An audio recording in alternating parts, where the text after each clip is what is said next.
We chose end of life because I think it is a really important aspect of care.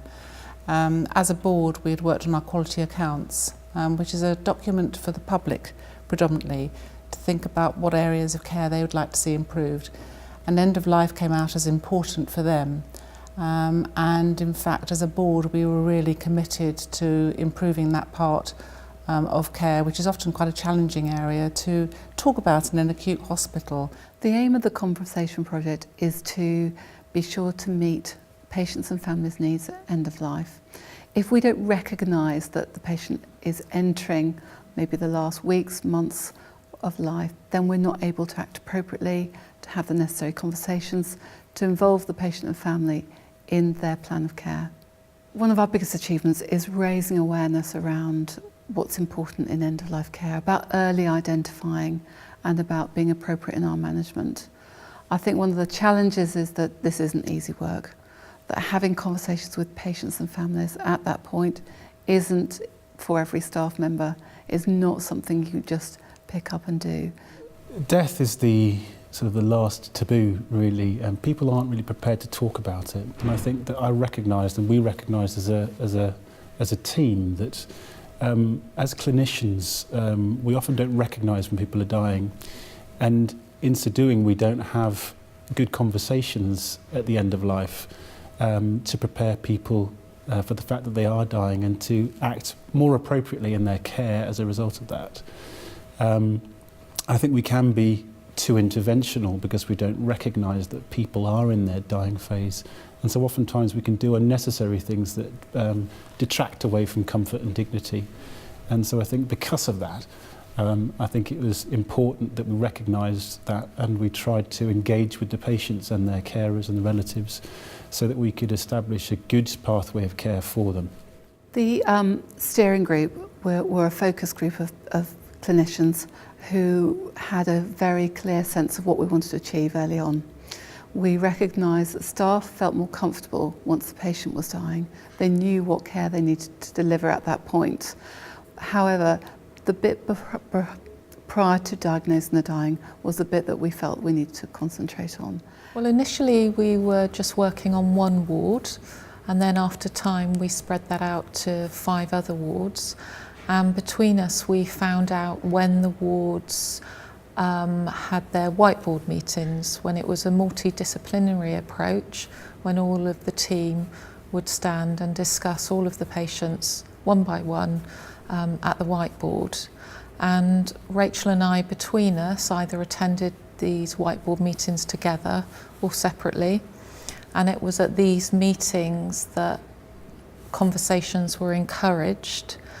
And we could also do ad hoc teaching sessions to the nursing staff. And this was also when we introduced the emblem of a speech bubble. And that emblem is put against the patient's name on the whiteboard so that it became familiar to the ward staff that if a patient on the ward had an emblem, they would know that they had been highlighted to be part of the Conversation Project. Very often, clinicians, when they feel that there's nothing more that they can offer in terms of intervention, is the time when they step away from care. But this is the very time that we can be at our best, when we can intervene with comfort and dignity and appropriate care, and the patient can derive the most benefit from us.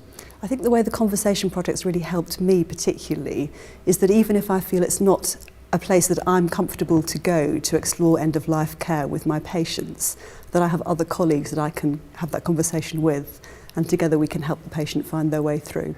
So I've been involved with the Conversation Project on a couple of levels. First of all, on the ward, we've ensured that we have had discussions whiteboard with the end-of-life coordinators and with the general MDT about patients that we feel are nearing end of life, that we'd like to open up end of life discussions with, and also those that we identify would be good to start having advanced care planning discussions. Additionally, we've also had small group sessions with our colleagues on the ward and the palliative care consultant in order to reflect on how our discussions with patients and their relatives surrounding end of life care how they went, and learning from each other's experiences, and how we could do better, what we struggle with, and how different people deal with it. The working group was a multi-professional group on one particular ward that could really look in depth at what end-of-life care meant for them. We met for half an hour every other week, and we developed an action plan approach. We were able to test and come up with an idea that we could test on that ward in a safer environment before we then felt that we'd got it right. We're changing the culture of the way that we approach patients, and that brings with it many advantages. I think engaging with patients and carers earlier and involving them very much in planning for their future is something that the medical profession has been relatively poor in doing in the past, because we think we know best, when oftentimes we need to refer to the people that we're trying to influence, which is the patient. And oftentimes they have the answers, and we just need to engage in with the conversation to find out what they are. Initially, we wanted to do a lot of work, sort of organisation-wide, and then we realised that we probably needed to start small and then develop it as the project developed.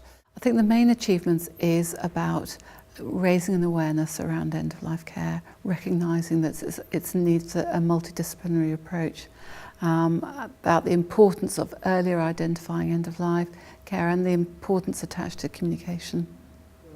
One of the things I think we have achieved by engaging in this project is increasing the recognition amongst our colleagues as clinicians that the dying phase is important, and it's important to recognise it, and it's important to engage in conversations with families and carers at an appropriate time in order to plan better for their end of life, and to ensure that we're not doing anything unnecessary or something that they wouldn't want. And oftentimes doctors can be quite paternalistic and think they know best, when actually if we do engage with the patients, we find out that they have good opinions about that we should be utilising in formulating their end-of-life planning.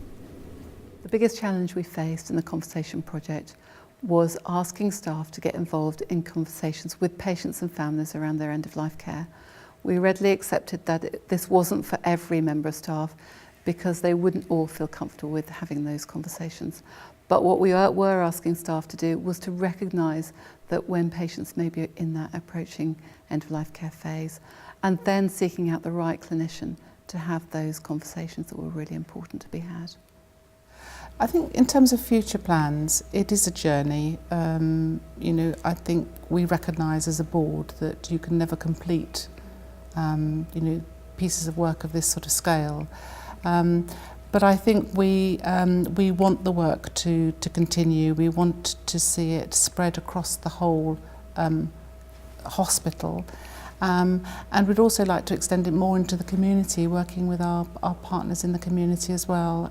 So it becomes a bit more of a whole system approach, because at the moment we still do work in our silos between primary and secondary care, and it'd be great to think that you could actually break down some of those barriers even further.